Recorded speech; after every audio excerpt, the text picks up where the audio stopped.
Fritz Haarmann, a man so horrifying that he earned the nickname, the Butcher of Hanover, was a figure who struck fear into the hearts of many. His crimes were not just ordinary acts of violence, they were acts of sheer brutality that left an indelible mark on the history of crime. Haarmann was responsible for the gruesome murders of at least 24 young men in Germany during the early 1920s. These were not just numbers. Each victim had a story, a life cut tragically short by a man who seemed to have no conscience. The sheer scale and savagery of his crimes were almost incomprehensible, leaving the community in a state of perpetual fear and mourning. The shadow of the Great War still hung heavy over Germany, casting its pallor on the already grim streets of Hanover. The war had left the country in ruins, both physically and emotionally.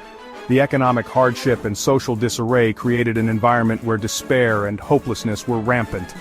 It was in this bleak and desolate landscape that Haarmann found his hunting ground, preying on the most vulnerable members of society. It was in this chaotic milieu that Haarmann, a cunning predator disguised as a nondescript petty criminal, stalked his prey. He blended into the background, appearing as just another face in the crowd. But behind this facade was a man with a dark and twisted mind, always on the lookout for his next victim. His ability to remain undetected for so long was a testament to his cunning and the chaotic times in which he operated. He was a master manipulator, using charm and feigned kindness to gain the trust of vulnerable young men.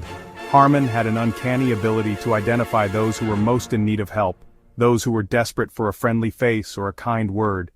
He would offer them food, shelter, and companionship, only to betray them in the most horrific way imaginable. His charm was his weapon, and he wielded it with deadly precision.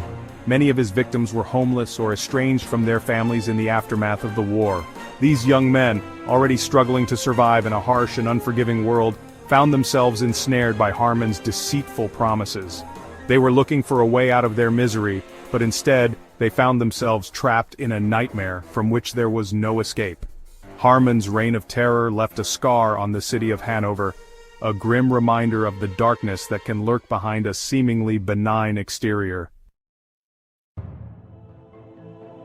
Post-World War I. Germany was a country grappling with defeat and economic turmoil. The streets teemed with disillusioned young men, many orphaned or displaced, searching for food and shelter.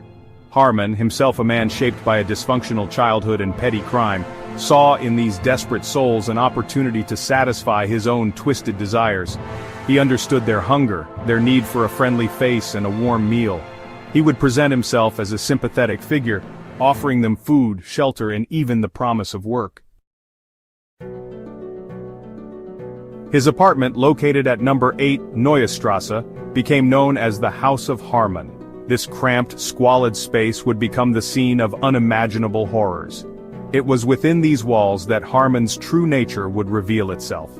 He often lured his victims back to his apartment, promising them temporary lodging or a warm meal. His demeanor would shift, turning from charming to menacing, trapping his victims in his lair. The apartment, reeking of poverty and decay, became a tomb for countless young men. Haarmann's tactics were chilling in their simplicity. He would frequent the crowded train station in Hanover, a hub for young men displaced by the war. He would identify his victims, often choosing those who appeared most vulnerable, alone, hungry, and desperate. His words were like a siren's call to these lost boys, offering them a brief respite from the harsh realities of the streets. He preyed on their innocence, their naivete, and their desperation. Haarmann's methods of murder were brutally efficient. He would often bite into the throats of his victims, earning him the chilling moniker, the Vampire of Hanover. His apartment became a gruesome abattoir, stained with the blood of his victims. The details of his crimes revealed through the subsequent investigation were so horrific that they shocked even the most hardened investigators. Not content with simply taking lives, Haarmann engaged in cannibalistic acts, later claiming to have sold the flesh of his victims on the black market as pork. For years, Haarmann operated under a veil of normalcy, his gruesome activities hidden from the prying eyes of neighbors and authorities. However, as the bodies of young men began surfacing in the Lane River, whispers of a monster preying on the city's vulnerable began to circulate. The disappearances, once easily dismissed in a city teeming with transients, became too frequent, too similar to ignore. The river, once a source of life for the city, became a chilling conveyor belt of death, depositing its grim cargo with alarming regularity. The discovery of a skull in the Lane River in May 1924 was a chilling event that sent shockwaves through the community. The river, usually a serene and peaceful place, had now become the site of a grim revelation. The skull, partially buried in the riverbed, was found by a passerby who immediately alerted the authorities. The police, upon retrieving the skull, were faced with the daunting task of identifying the victim and uncovering the circumstances that led to this macabre find. This discovery finally brought Haarmann's reign of terror to an end. For years, the city had been gripped by fear as young men continued to disappear without a trace. The police had been under immense pressure to solve these cases, but it wasn't until the skull was found that they had a significant breakthrough. The arrest of Haarmann marked the beginning of the end for one of the most notorious serial killers of the time. The skull was identified as that of 17-year-old Fritz Haarmann, a young man with a bright future ahead of him. His family had been desperately searching for him, clinging to the hope that he would return home safely. The confirmation of his death was a devastating blow to them and the community. Fritz had gone missing a few weeks prior, and his family had been living in a state of constant anxiety. They had posted missing person posters all over the city, hoping for any information that could lead to his whereabouts. The discovery of his skull shattered their hopes and brought a tragic end to their search. Franca was last seen in the company of Haarmann, a man who had managed to evade suspicion for far too long. Haarmann was known to be charming and persuasive, traits that he used to lure his victims.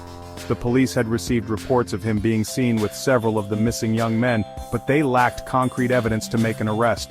The police began to connect the dots, meticulously piecing together the evidence that would eventually lead to Haarmann's capture. They reviewed old case files, re-interviewed witnesses, and followed up on every lead. The discovery of Fritz Franca's skull was the crucial piece of evidence they needed to build their case. Linking Haarmann to a string of missing person cases, the police uncovered a pattern that had previously gone unnoticed. All the victims were young men who had vanished without a trace, and many of them had last been seen with Haarmann. This pattern of disappearances painted a clear picture of Haarmann's modus operandi. The missing person posters that once plastered the city now served as a grim reminder of the lives lost. Each poster represented a family torn apart by grief and a community haunted by the fear of the unknown. The police were determined to bring justice to these victims and their families. His apartment, searched thoroughly for the first time, revealed the true extent of his crimes. The police found a horrifying collection of blood-stained clothing and personal effects, each item telling a story of a life cut short. The evidence was overwhelming and left no doubt about Haarmann's guilt. The blood-stained clothing and personal effects were grim trophies from his victims, a chilling testament to his brutality. The discovery of these items provided the final pieces of evidence needed to ensure that Haarmann would never harm another soul again. The community, though shaken by the revelations, found some solace in knowing that justice had been served. The river's grim bounty had ultimately led to the end of a nightmare, bringing closure to the families of the victims and restoring a sense of safety to the city. The trial of Fritz Haarmann was a media sensation, gripping the nation with its gruesome details. Confronted with overwhelming evidence, including the testimonies of several accomplices, Haarmann confessed to 24 murders, although he was suspected of many more. The court found him sane and guilty, sentencing him to death for his heinous crimes. His execution by beheading took place on April 15, 1925, bringing a close to one of the darkest chapters in German criminal history. The Butcher of Hanover, as Haarmann came to be known, remains one of the most prolific and chilling serial killers of the 20th century. His reign of terror began in the early 1920s, a time when Germany was reeling from the aftermath of World War I. The country was in a state of economic despair, with inflation soaring and unemployment rampant. It was in this chaotic environment that Haarmann found his victims, preying on the most vulnerable members of society. His crimes exposed the dark underbelly of post-war Germany, a society grappling with economic turmoil and social unrest. The streets were filled with homeless individuals, many of them young men who had come to the city in search of work and a better life. Instead, they found themselves at the mercy of a predator who exploited their desperation. Haarmann's method was as gruesome as it was effective. He would lure his victims with promises of food and shelter, only to murder them in cold blood. His story serves as a stark reminder of the vulnerability of the disenfranchised, and the monstrous capacity for evil that can lurk beneath the surface of seemingly ordinary individuals. Haarmann's ability to blend into society, to appear as just another face in the crowd, made him all the more terrifying. He was not an outcast or a recluse, he was a seemingly normal man who harbored a dark and deadly secret. His actions shocked the nation and left an indelible mark on the collective consciousness of Germany. Even today, nearly a century later, the name Fritz Haarmann evokes a shudder of horror, a chilling reminder of the monster who once stalked the streets of Hanover. His legacy is a haunting testament to the depths of human depravity and the enduring impact of his crimes. The city of Hanover has moved on, but the memory of Haarmann's atrocities lingers, a dark chapter in its history that will never be forgotten. His story continues to serve as a cautionary tale, a grim reminder of the evil that can exist in the most unexpected places.